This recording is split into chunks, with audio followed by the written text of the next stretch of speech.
আসসালামু আলাইকুম রহমতুল্লাহি ওবরাকাতুহ। আলহামদুলিল্লাহি ওয়াহদা ওয়াসসালাতু ওয়াসসালামু আলা মান লা নাবিয়্যা বা'দা ওয়া আলা আলিহি ওয়া সাহবিহি ওয়া মাওয়ালা। কবিরা গুনার সংজ্ঞা কি? কবিরা গুনাহ কোনগুলা? ইমাম যাহাবী রাহিমাহুল্লাহ কবিরা গুনার সংজ্ঞা দিয়েছেন যে কোন গুনাহগুলাকে আহলুল ইলমগণ বা শরীয়তের ভাষায় কবিরা গুনাহ বলা হয়। তো ইমাম যাহাবী রাহিমাহুল্লাহ বলেন, মান ইরতাকাবা শাইয়ান মিন হাযিহিল আযাইম, যদি কেউ এই বড় বড় জিনিসগুলা থেকে কোনো একটা জিনিস করে, কোন জিনিস? মিম্মা ফিহে হাদ্দুন ফিদ দুনিয়া, যেই জিনিসগুলো করলে আল্লাহ রাব্বুল আলামিন অথবা আল্লাহ রাসূল সাল্লাল্লাহু আলাইহি সাল্লাম তার শাস্তির কথা, হদের কথা বলছেন। মানে যেই কাজগুলো করলে তার শাস্তি আছে, তার একটা এর জন্য হদ আছে, হুদুদ আছে, এরকম গুনাহগুলা কবিরা গুনাহ। যেমন আল কাতলু, হত্যা করা, মানুষকে হত্যা করা, মেরে ফেলা। হত্যা করলে হত্যার পরিবর্তে হত্যার শাস্তি আছে, কাসাস আছে, দিয়াত আছে, এখানে শাস্তি আছে। ওয়াজ জেনা, যেমন জেনা, জেনা করলে, বিবাহিত জেনা করলে একটা হুদুদ আছে, অবিবাহিত নারী পুরুষ করলে একটা হুদুদ আছে, তাহলে এটা কবিরা গুনাহ। ওয়াজ সারেকা, চুরি করা, চুরি করলে চুরির একটা শাস্তি আছে। যেই গুনাহগুলোর জন্য শাস্তি আছে এগুলা কবিরা গুনাহ। আও যা ফিহে ওয়াঈদুন ফিল আখিরা, অথবা ওই গুনাহটা করলে আখিরাতে তার শাস্তির কথা বর্ণিত হয়েছে। মিন আযাবিন আও গাদাবিন আও তাহদীদিন, আযাবের কথা আসছে, গজবের কথা আসছে বা হুমকির কথা আসছে, তাহলে এই গুনাহগুলো কবিরা গুনাহ। আও লানা ফাইলাহু আলা লিসানি নাবিয়্যিনা মুহাম্মাদিন সাল্লাল্লাহু আলাইহি ওয়াসাল্লাম, অথবা এই গুনাহ যারা করবে তাদেরকে নবী সাল্লাল্লাহু আলাইহি ওয়াসাল্লাম লানত করছেন। এই গুনাহগুলাও কবিরা গুনাহ। ফা ইন্নাহু কাবীরা, ইমাম যাহাবী রাহিমাহুল্লাহ বলেন এই জাতীয় গুনাহগুলাকে শরীয়তের ভাষায় কবিরা গুনাহ বলা হয়। এবার আসি আমরা কবিরা গুনাহগুলোর একটা একটা সংক্ষেপে আলোচনা করি। এক নম্বর যে কবিরা গুনাহটা, আশশিরকু বিল্লাহ। প্রথম কথা, শিরিকটা কিন্তু কুফরের গুনার আওতাভুক্ত, শিরকে আকবরটা। কিন্তু নবী সাল্লাল্লাহু আলাইহি সাল্লাম কোন হাদিসে শিরিকটাকে কবিরা গুনার মধ্যে অন্তর্ভুক্ত করছেন। মানে কবিরা গুনাও যে কবিরার মধ্যে আকবারুল কাবায়ের আছে, কবিরার মধ্যে মুবিকাত আছে। কবিরাও 70টা কিন্তু একই লেভেলের না। এগুলার মধ্যে 3টাকে নবী সাল্লাল্লাহু আলাইহি সাল্লাম বলছেন আকবারুল কাবায়ের, কবিরা গুনারও কবিরা গুনাহ। আবার 7টাকে বলছেন মুবিকাত, একেবারে ধ্বংসাত্মক, এগুলা তার ঈমান, আমল, দুনিয়া, আখিরাত ধ্বংস করে দিবে। এরকম 7টা গুনাহকে বলছেন মুবিকাত। তো যেই 3টা আকবারুল কাবায়ের, এর মধ্যে একটা হচ্ছে আল্লাহর সাথে শিরিক করা, আর একটা হলো উকুকুল ওয়ালিদাইন, মা বাবার অবাধ্য হওয়া, মা বাবার নাফরমানি করা, আর একটা হলো শাহাদাতু জুর, মিথ্যা সাক্ষী দেওয়া। এই 3টাকে নবী সাল্লাল্লাহু আলাইহি ওয়াসাল্লাম বলছেন আকবারুল কাবায়ের। 7টাকে বলছেন মুবিকাত। নবী সাল্লাল্লাহু আলাইহি ওয়াসাল্লাম বলছেন ইজতানিবুস সাবআল মুবিকাত, আমার উম্মতেরা 7টি মুহলিকাত থেকে, ধ্বংসাত্মক গুনাহ থেকে তোমরা বেঁচে থাকো। সাহাবায়ে কেরাম জিজ্ঞাসা করলেন, ইয়া রাসূলুল্লাহ সাল্লাল্লাহু আলাইহি ওয়াসাল্লাম, এরকম নাম তো আমরা শুনি নাই, মুবিকাত, মুবিকাত গুনাহগুলো কি? তখন নবী সাল্লাল্লাহু আলাইহি ওয়াসাল্লাম বললেন, মুবিকাত হলো 1 নম্বর আশশিরকু বিল্লাহ, আল্লাহ রাব্বুল আলামিনের সাথে শিরিক করা। 2 নম্বর ওয়া কাতলুন নাফসিল্লাতী হাররামাল্লাহু ইল্লা বিল হক, যে আল্লাহ যাদেরকে হত্যা করা নিষেধ করেছেন এরকম কোন ব্যক্তিকে হত্যা করা, মানুষকে হত্যা করা, এটা মুবিকাত। 3 নম্বর ওয়াস সিহর, জাদু করা, এটা মুবিকাত। 4 নম্বর আকলুর রিবা, সুদ খাওয়া, এটা মুবিকাত। 5 নম্বর আকলু মাল ইয়াতীম, এতিমের সম্পদ ভক্ষণ করা, এটা মুবিকাত। 6 নম্বর ওয়াত তাওয়াল্লি ইয়াউমাজ যাহাফ, মানে জিহাদের ময়দান থেকে পিছনে পলায়ন করা। 7 নম্বর ওয়া কাযফুল মুহসিনাতিল মুমিনাতিল গাফিলাত, যে দিনদার, সলেহীন, নেককার মহিলা, সেই মহিলা, নির্দোষ মহিলাকে মিথ্যা অপবাদ দেওয়া, এটাও মোবেকাত। তা এই 7টাকে নবী সাল্লাল্লাহু আলাইহি ওয়াসাল্লাম মোবেকাত বলছে। তাহলে এর মধ্যে 1 নম্বর যেটা, আমরা যে কবিরা গুনাহ 70টা আলোচনা করব, এর মধ্যে প্রথম যেই কবিরা গুনাহটা সেটার নাম হলো শিরক। তবে এখানে একটা জিনিস মনে রাখতে হবে, শিরিক 2 প্রকার, একটা শিরিকে আকবর আর একটা শিরিকে আসগর। শিরিকে আকবর যেটা, এটা কুফরির পর্যায়ের গুনাহ। আচ্ছা, শিরিক আর কুফরের মধ্যে পার্থক্য কি বলতে পারবেন? না, আরো একটা মৌলিক পার্থক্য আছে, এর আগে আমরা আলোচনা করছি সরকার বাড়ি মসজিদে অনেকদিন বলছি। জি, এটাই, এই সূত্রটা মনে রাখবেন। যত শিরিক আছে সমস্ত শিরিক কুফরি, মানে যে একটা শিরিক করছে সে এটা শিরিকও করছে কুফরিও করছে, কিন্তু প্রত্যেকটা কুফরি শিরিক না। প্রত্যেকটা কুফরি এটা কুফরি করছে কিন্তু শিরিক করে নাই। শিরিক হইতে হইলে আল্লাহ রাব্বুল আলামিনের হুকুকের সাথে, অধিকারের সাথে গায়রুল্লাহকে সম্পৃক্ত করতে হবে। সম্পৃক্ত না হইলে এটা শিরিক হবে না। কিন্তু সে আল্লাহর কোনো হুকুককে অস্বীকার করছে, কাউকে সম্পৃক্ত করে নাই, সেটা কুফরি হয়েছে কিন্তু শিরিক হয়নি। এই জন্য মনে রাখবেন, প্রত্যেক শিরিক কুফরি, কিন্তু প্রত্যেক কুফরি শিরিক না। এটা হলো শিরিক আর কুফরের মধ্যে মৌলিক পার্থক্য। দুটা এক জিনিস না, দুটার মধ্যে কিন্তু অনেক পার্থক্য আছে। তাহলে 1 নম্বরে যেই কবিরা গুনাহটা, যেটা শিরকে আকবর, এটা হবে কুফরের গুনাহ। আর যেটা শিরকে আসগর, ছোট শিরিক, এটা কবিরা গুনাহ। ছোট শিরিক কোনগুলা? যেমন ছোট শিরিক হলো আত্মিয়ারা। তিয়ারা মানে অশুভ লক্ষণে বিশ্বাস করা, অশুভ লক্ষণে বিশ্বাস করা। যেমন বলল যে মঙ্গলবার দিন ভালো কাজ করা যাবে না, মঙ্গলবার দিন বিয়ে শাদী ভালো কাজ করলে মঙ্গল হবে না, অমঙ্গল হওয়ার সম্ভাবনা আছে। এই যে বিশ্বাসটা, এটা শিরকে আসগর, এটা শিরকে আকবর না। এটাকে নবী সাল্লাল্লাহু আলাইহি ওয়াসাল্লাম বলছেন যে আত্মিয়ারাতু শিরকুন, আত্মিয়ারাতু শিরকুন, আত্মিয়ারাতু শিরকুন। নবী সাল্লাল্লাহু আলাইহি ওয়াসাল্লাম 3বার বলছেন যে এই শুভ অশুভ লক্ষণে বিশ্বাস করা। দেখা গেল ঘরের কোনায় টিকটিকি সাউন্ড করছে, কয় ঠিক ঠিক কইছে, আমার এটা ঠিক আছে। তারপরে আপনার একটা পাখি ফেসায় ডাক দিছে, একটা পাখি ডাক দিছে, আজকে আমার বিপদ হওয়ার সম্ভাবনা আছে। তারপরে খালি কলসি দেখছে, রাস্তা দিয়ে যাওয়ার সময় কালো বিড়াল দেখছে, খালি কলসি দেখছে, মানে যে কোনো কিছু দেখে মনে করতেছে আজকে আমার শুভ হবে না। নবী সাল্লাল্লাহু আলাইহি ওয়াসাল্লাম বলছেন মান রাদ্দাতহুল হাজাতু মিন তিয়ারাতিন, কেউ যদি শুভ অশুভ লক্ষণে বিশ্বাসের কারণে তার কোনো প্রয়োজনে বের হয়ে আবার ফেরত আসছে, ফাকাদ আশরাকা, সে আল্লাহ রাব্বুল আলামিনের সাথে শিরিক করছে। তাই এক সাহাবী এসে বললেন, ইয়া রাসূলুল্লাহ সাল্লাল্লাহু আলাইহি ওয়াসাল্লাম, আমরা তো এরকম অতীতে অনেক করে ফেলছি। আমরা তো বাড়ি থেকে যখন বাহির হইতাম জাইলি যুগে, তখন এরকম কিছু দেখলে আর যাইতাম না, চলে আসতাম আবার। তো এটার জন্য কাপ্পারা কি হবে? তখন নবী সাল্লাল্লাহু আলাইহি ওয়াসাল্লাম কাপ্পারা শিখিয়ে দিলেন যে তুমি আল্লাহ সুবহানাহু ওয়া তাআলার কাছে সবসময় দোয়া করবা, আল্লাহুম্মা লা খায়রা ইল্লা খায়রুক ওয়ালা তয়রা ইল্লা তয়রুক ওয়ালা ইলাহা গায়রুক। যে তোমার এই তাওহীদি বাক্যগুলো বেশি বেশি তুমি জিকির করবা, বেশি স্বীকৃতি দিবা, তাহলে ওইটার জন্য অতীতে যেটা করে ফেলছো এটার কাপ্পারা হয়ে যাবে।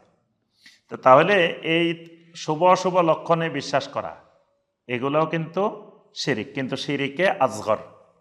তারপরে গণকের কাছে যাওয়া, গণকের কাছে যাই তার হাত গণনা করা, রাশি গণনা করা, তার ভাগ্য সম্পর্কে জানতে চাওয়া, বা জিনের কাছে তার ভাগ্য সম্পর্কে জানতে চাওয়া। জিন নিজের অবস্থায় জানে না, সে আমার কথা কি জানবে? কিন্তু মানুষ জিন হুজুরের নাম শুনলে দলে দলে সেখানে যায়, জিনের কাছে বিভিন্ন কিছু জিজ্ঞাসা করে, এগুলো শিরিক, কিন্তু এগুলো হলো শিরিকে আসগর। তারপরে তামিমা, তাবিজ, মানে কোরআনে কারিম দিয়ে তাবিজ লিখা, কোরআনে কারিম দিয়ে তাবিজ আটকায় রাখা, এটা শিরিক, কিন্তু শিরিকে আসগর। কোরআন ছাড়া অন্য কিছু দিয়ে দিলে এটা শিরিকে আকবর। আর শুধু যদি কোরআন দিয়েই দে, সংখ্যা হইলে শিরিকে আকবর, সংখ্যা হইল কুফরিদের, এটা অগ্নিপূজারীদের সংখ্যাটা ইসলামে নাই। কিন্তু কেউ সরাসরি কোরআনের আয়াত লিখছে, তাও এটা শিরিক। নবী সাল্লাল্লাহু আলাইহি সাল্লামের কাছে 10 জন ব্যক্তি আসছে বায়াত নেওয়ার জন্য। নবী সাল্লাল্লাহু আলাইহি সাল্লাম 9 জনকে বায়াত নিছেন, একজনকে বায়াত নেন নাই। সাহাবায়ে কেরাম জিজ্ঞাসা করলেন, ইয়া রাসূলুল্লাহ সাল্লাল্লাহু আলাইহি ওয়াসাল্লাম, এই লোকটার বায়াত নেন নাই কেন? নবী সাল্লাল্লাহু আলাইহি ওয়াসাল্লাম বললেন, ইন্না আলাইহি তামিমা, এর তো হাতের মধ্যে তামিমা আছে। তখন তার তামিমাটা খুলে ফেলা হয়েছে। তারপরে নবী সাল্লাল্লাহু আলাইহি ওয়াসাল্লাম তার বায়াত নিছেন। অর্থাৎ এই তামিমা, এটা যদি কোরআনের আয়াত দিয়ে হয় তাও শিরকে আসগর।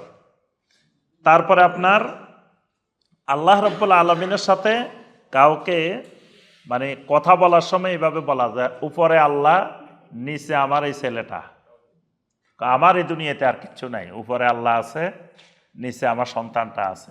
এটাও কিন্তু শিরিক। এটাও আপনার শিরিকে আসগর, এটা শিরিকে আকবর হবে না। তারপরে কেউ আল্লাহ ছাড়া কারো নামে কসম করলে, নবী সাল্লাল্লাহু আলাইহি ওয়াসাল্লাম বলেছেন, মান হালাফা বিগাইরিল্লাহি ফাকাদ আশরাক, কেউ যদি আল্লাহ ছাড়া অন্য কিছুর কসম করে তাহলে শিরিক করল। এই শিরিকটা শিরকে আসগর। এই জন্য আল্লাহর সমস্ত মাখলুক নিয়ে কসম করতে পারবেন, কারণ মাখলুকের মালিক আল্লাহ। আমি পৃথিবীর কোনো কিছুর মালিক না, আমি আমার শরীরেরও মালিক না, হাতেরও মালিক না, পায়েরও মালিক না। এই জন্য আমি আমার হাতের কসম, পায়ের কসম, চোখের কসম এটাও বলতে পারবো না। এই জন্য বান্দা শুধু কসম করবে, যদি কসম করতেই হয় তাহলে একমাত্র আল্লাহ রাব্বুল আলামিন। এর বাহিরে অন্য কারো কসম করলে সেটা শিরকে আসগর। এরকম আরো অনেক শিরকে আসগর আছে আমাদের শিরিকের বইয়ের মধ্যে। শিরকে আকবরগুলো, শিরকে আসগরগুলো সব বলা আছে। তো শিরিক আমরা জানি এইটার ভয়াবহতা খুবই কঠিন, ভয়াবহ অপরাধ। শিরিক জুলমে আজিম, শিরিকের দ্বারা ইমান ভেঙে যায়, শিরিকের দ্বারা আমল নষ্ট হয়ে যায়, শিরিকের দ্বারা জান্নাত হারাম হয়ে যায়। তারপরে শিরিক মানুষের ফিতরতের নূরকে নিভিয়ে দেয়। তারপরে শিরিক মানুষকে এলেম বাদ দিয়ে, ওহী বাদ দিয়ে ধারণার উপর চলতে সহযোগিতা করে। শিরিক মানুষ আল্লাহ পাক শিরিকের মাধ্যমে বান্দার নিরাপত্তা তুলে নেন। তারপরে বান্দার অন্তর নাপাক হয়ে যায়। শিরিকের আরো অনেক ভয়াবহ দিক আছে। এজন্য আমাদেরকে প্রথম ভালো করে বুঝতে হবে। এগুলো আপনার ইমাম যাহাবী রাহমাহুল্লাহর এই বইটা বাংলায়ও আছে, বর্তমানে কবিরা গুনাহ নামে বাংলা ভাষায় বইটা আছে। এটা আমরা এক প্রকাশনী থেকে আনছিলাম না, কোন প্রকাশনী থেকে একটা বই, জি, বিভিন্ন প্রকাশনীর আছে এই কবিরা গুনার ইমাম যাহাবী রাহমাহুল্লাহর বইটার অনুবাদ। তো সেখানে দেখবেন যে আরো সুন্দর করে বিস্তারিত দেওয়া আছে। এবং এই ইমাম যাহাবী রাহমাহুল্লাহর বইটার যুগে যুগে অনেক আহলুল আলেমরা আবার ব্যাখ্যা করছেন। এটার ব্যাখ্যা গ্রন্থ আছে, এই কিতাবুল কাবায়েরের ব্যাখ্যা গ্রন্থ আছে। তো ওখান থেকে বিস্তারিত জানতে হবে না, বিস্তারিত আলোচনা করতে হলে আমাদের একটার উপরে কয়েক পর্ব আলোচনা করতে হবে। তো সারা জীবন কবিরা গুনাহ নিয়ে থাকতে হবে। তো এই জন্য আমরা সবাই স্টাডি করব ভালো করে ইনশাল্লাহ। আমরা শুধু একটু একটু ধারণা দিয়ে যাব। তাহলে 1 নম্বর কবিরা গুনাহ পাইলাম কোনটা? শিরিক। শিরিকের মধ্যে মনে রাখতে হবে শিরকে আসগরটা মূলত কবিরা গুনাহ, আর শিরকে আকবরটা কুফরের গুনাহ। এবার আসি 2 নম্বর যে গুনাহটা কবিরা গুনাহ, সেটা হলো কাতলুন নাফস। কাতলুন নাফস, কাতলুন নাফস মানে মানুষ হত্যা করা, মানুষকে মারা। নবী সাল্লাল্লাহু আলাইহি ওয়াসাল্লাম বলেন, সেবাবুল মুসলিমে ফুসুকুন ওয়া কিতালুহু কুফরুন, যে কোনো মুসলিমকে গালি দেওয়া, খারাপ ভাষায় কোনো কিছু বলা, অশ্লীল বাক্য প্রয়োগ করা, এটা ফাসিকি, কবিরা গুনাহ। আর ওয়া কিতালুহু কুফরুন, কোনো মুসলিমকে হত্যা করা কুফরি। এজন্য কেউ যদি কোনো মুসলিমকে হত্যা করে তাহলে তার ব্যাপারে স্থায়ী জাহান্নামের কথা বলা হয়েছে।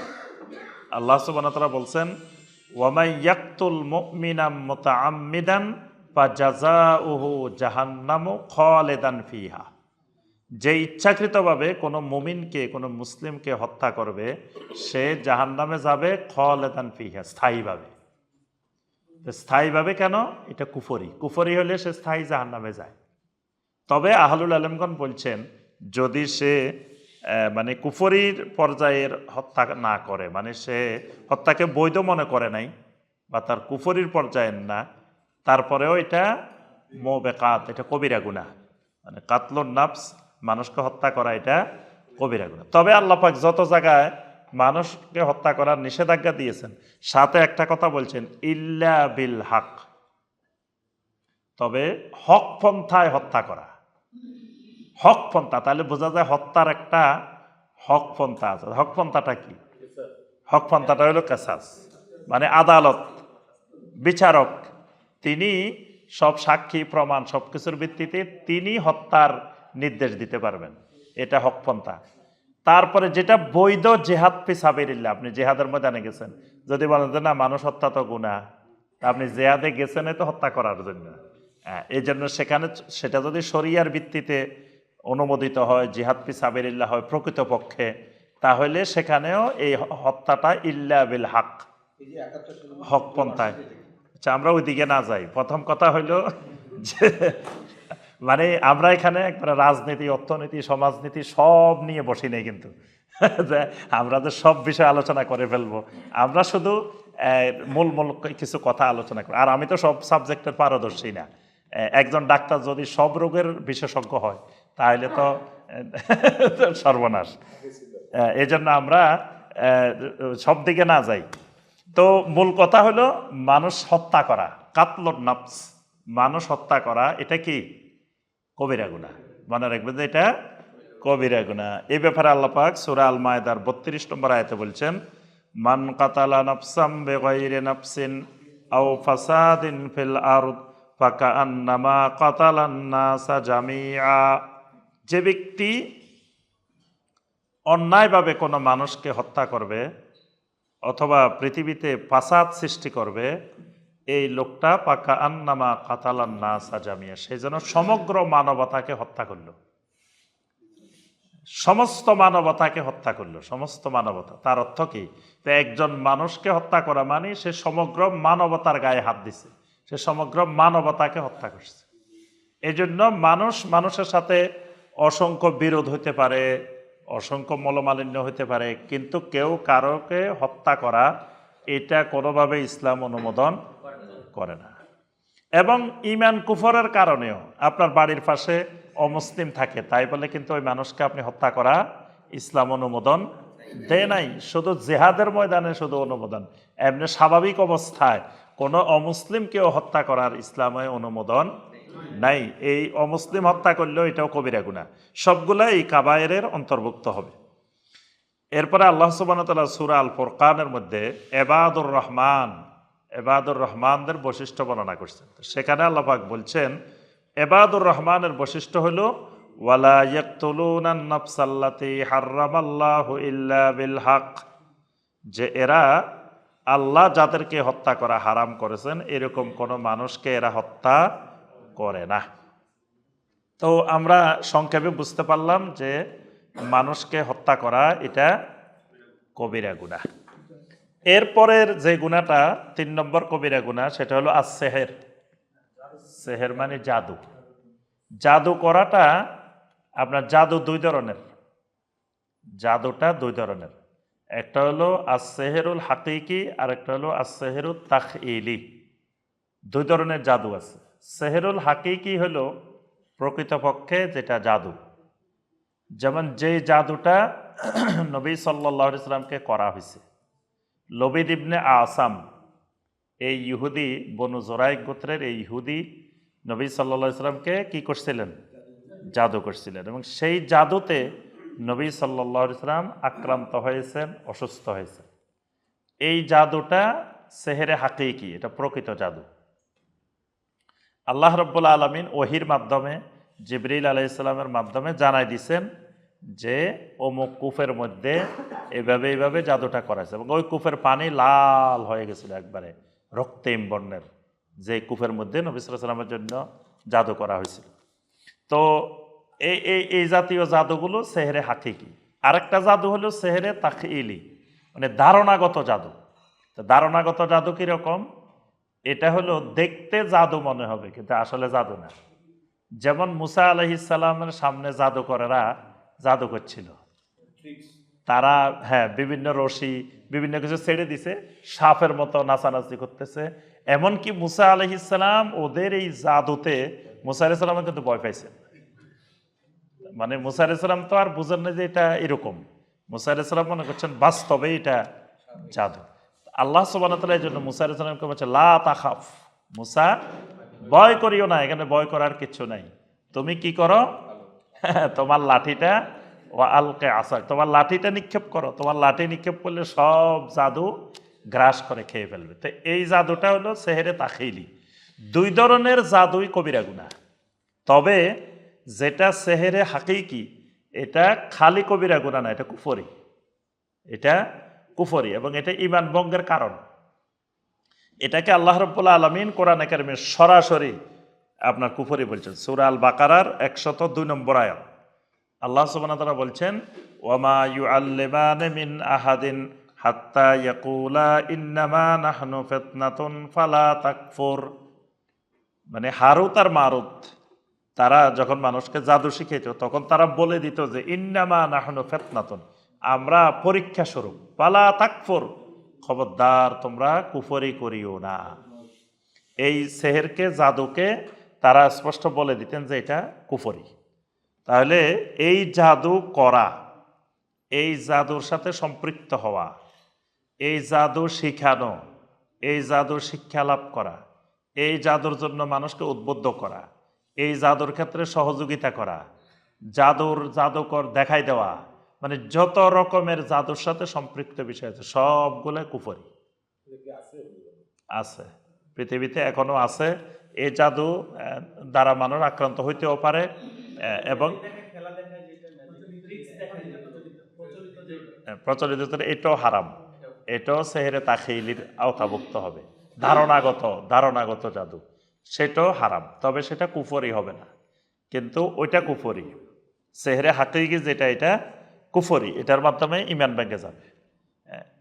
তো এটা গেল মানে 3 নম্বর। আর জাদু রাষ্ট্রের পক্ষ থেকে, মানে মুসলিম রাষ্ট্রের পক্ষ থেকে মুসলিম শাসক কয়েকজন মেধাবী, কয়েকজন স্টুডেন্ট বা কয়েকজন তার নাগরিককে বাছাই করে তাদেরকে, মুসলিমদেরকে ওই জাদুবিদ্যাটা শিখাবে। এই শিখাটা জায়েজ। কয়েকজন মানুষকে শিখাবে। কেন শিখাবে? কারণ মুসলিম তো জাদু কখনো করবে না। মুসলিম জাদু করলে কুফরি হবে, ঈমান চলে যাবে। তাহলে মুসলিম কেন জাদু করবে? তো জাদুটা করবে কারা? কাফেরেরা, মুশরিকেরা মুসলিমদেরকে জাদু করতে পারে। এখন মুসলিমদেরকে জাদু করলে মুসলিমদের এই জাদু প্রতিহত করবে কে? মুসলিমেরা যদি কেউ না শিখে, এটা তো শিখা তো কুফরি, কেউ শিখলো না, তাহলে আবার এই মুসলিমদেরকে জাদু করলে জাদুটা প্রতিহত করবে কে? এই জন্য রাষ্ট্রের উপরে দায়িত্ব, রাষ্ট্র কিছু মানুষকে এই জাদুটা শিখাবে। এই জন্য মুসলিমদেরকে কেউ জাদু করলে প্রতিহত করার জন্য। এই যে আপনার অনেক পেশা আছে, যে পেশাগুলো জায়েজ নেই এবং যে পেশাগুলোর মধ্যে কুফরি আছে, শিরিক আছে, এগুলো জায়েজ নেই। কিন্তু কিছু মানুষ এটা শিখতে হবে, এই উদ্দেশ্যে শিখতে হবে, কোনো নিরীহ মানুষ, কোনো মানে ভালো মানুষ বিপদে পড়লে যেন তাকে সহযোগিতা করা যায়। যেমন ধরেন আইন পেশা, বাংলাদেশের যে আইন পেশা, এই আইন পেশা কিন্তু ইসলামে জায়েজ নেই। আমার কথা বুঝতেছেন? এই পেশা ইসলামে জায়েজ নেই, কিন্তু এখন সবাই যদি ল পড়া বন্ধ করে দিই, কেউ ল পড়লো না, যেহেতু এটা জায়েজ নাই, এটা পড়বো না, এটা করা যাবে না। তবে এটাকে পড়ে পেশা বানানো যাবে না। এটাকে এই উদ্দেশ্যে পড়তে হবে যে অনেক সময় অনেক নিরীহ মানুষ, সাধারণ মানুষ, ভালো মানুষও বিপদে পড়ে, তার নামে একজনে মামলা করে দিল, একজনে করে দিল, তার পক্ষে উকিল লাগবে না। এই মাজলুম মানুষগুলা বা নিরীহ মানুষগুলা, তার পক্ষে দাঁড়ানোর জন্য আপনার এইটা জায়েজ, মানে হারামটাও জায়েজ, শিরিকটাও জায়েজ, কুফরিটাও জায়েজ, একটা উদ্দেশ্যকে সামনে নিয়ে। কিন্তু আবার পামানিত তোররা গাইরা বাগি ওয়ালা আদিন, আল্লাহ পাক কোরআনে কারিমে একটা কথা বলছে, হারামটা যখন সাময়িক জায়েজ হয় তখন আবার তোমরা এরকম মনে করিও না যে এই সময় যেহেতু জায়েজ হয়েছে পেট ভরি খাইনি, জীবনে শুকরের গোশত খায় নাই, এখন মুহূর্তের জন্য সে মারা যাইতেছে, কোনো খাবার নাই, তাহলে ওই সময় তার জন্য জায়েজ হয়েছে, তো জীবনে খাই নাই যেতে আজকে পেট ভরি খাই দেখি, এটা পেট ভরি খাওয়া যাবে না। শুধু যতটুকু খাইলে তার জীবনটা রক্ষা পাবে, এতটুকু। তো ঠিক আপনার ওই হারাম পেশাটা আপনি শিখছেন, শিখে করলেন যে এটা যেহেতু আমি ভালো উদ্দেশ্যে শিখছি, তাহলে আবার যা টাকা ইনকাম করা যায় এখান থেকে করতে থাকি, ওইটা করা যাবে না। এটাকে শুধুমাত্র মাজলুমদের পক্ষে দাঁড়ানোর জন্য আপনাকে এই জিনিসটা শিখা যায়। এর বাহিরে অনেক এরকম একটা দুটা না, আমি একটার নাম বললাম, মানে অসংখ্য পেশা আছে। তাহলে সেহেরটাও এরকম, জাদুটাও